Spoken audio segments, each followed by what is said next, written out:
Ambani news ಟಿವಿಗೆ ಸ್ವಾಗತ. ಪ್ರತಿದಿನ ನ್ಯೂಸ್ ಅಪ್ಡೇಟ್ಗಾಗಿ ಸಬ್ಸ್ಕ್ರೈಬ್ ಮಾಡಿ.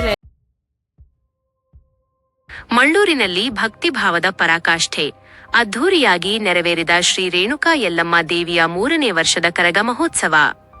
ನಮಸ್ಕಾರ ವೀಕ್ಷಕರೇ, ಅಂಬಾನಿ ನ್ಯೂಸ್ ಟಿವಿಗೆ ಸ್ವಾಗತ. ಶಿಡ್ಲಘಟ್ಟ ತಾಲೂಕಿನ ಮಳ್ಳೂರು ಗ್ರಾಮದಲ್ಲಿ ಭಕ್ತಿಯ ಅಲೆ ಎದ್ದಿದೆ. ಗ್ರಾಮದ ಆರಾಧ್ಯ ದೈವ ಶ್ರೀ ರೇಣುಕಾ ಯಲ್ಲಮ್ಮ ದೇವಿಯ 3ನೇ ವರ್ಷದ ಕರಗ ಮಹೋತ್ಸವವು ಅತ್ಯಂತ ವೈಭವದಿಂದ ಜರುಗಿತು. ತಮಟೆ ಸದ್ದು, ವಿದ್ಯುತ್ ದೀಪಾಲಂಕಾರ ಹಾಗೂ ಭಕ್ತರ ಹರ್ಷೋದ್ಗಾರದ ನಡುವೆ ಗ್ರಾಮದಲ್ಲಿ ಹಬ್ಬದ ವಾತಾವರಣ ಮನೆ ಮಾಡಿತ್ತು.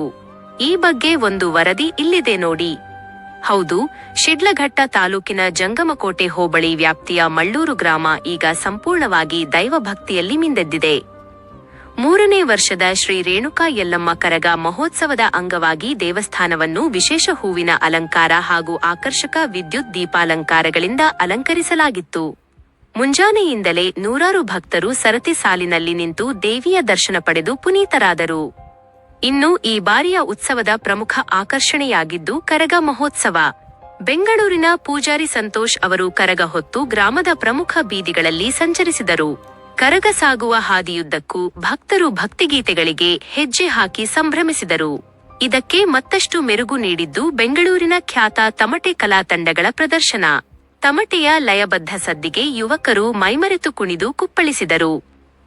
ಧಾರ್ಮಿಕ ಕಾರ್ಯಕ್ರಮಗಳ ಜೊತೆಗೆ ಸಂಜೆ ವೇಳೆ ಗ್ರಾಮಸ್ಥರ ಮನರಂಜನೆಗಾಗಿ ಭರ್ಜರಿ ಆರ್ಕೆಸ್ಟ್ರಾ ಕಾರ್ಯಕ್ರಮವನ್ನು ಹಮ್ಮಿಕೊಳ್ಳಲಾಗಿತ್ತು.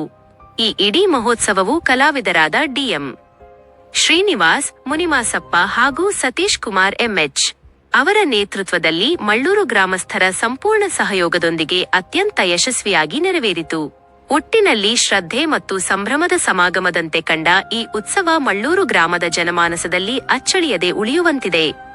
ಕ್ಷಣ ಕ್ಷಣದ ಮಾಹಿತಿಗಾಗಿ ನೋಡ್ತಾ ಇರಿ ಅಂಬಾನಿ ನ್ಯೂಸ್ ಟಿವಿ. ಇದು ಜನಸಾಮಾನ್ಯರ ಧ್ವನಿ.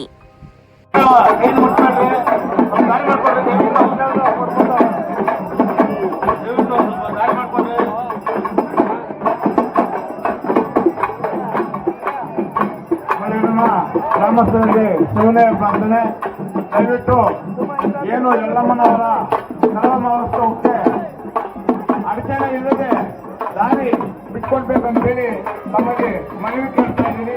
ದಯವಿಟ್ಟು ಸಹಕಾರ ಕೊಟ್ಟು ಯಶಸ್ವಿಗೊಳಿಸಬೇಕಾಗಿ ಕಾರ್ಯಕ್ರಮವನ್ನ ಕೇಳಿಕೊಳ್ತಾ ಇದ್ದೀವಿ. ಕರಗವನ್ನು ದಯವಿಟ್ಟು ಯಾರ ಕೈಯಲ್ಲಿ ಮುಟ್ಟಬಾರದು.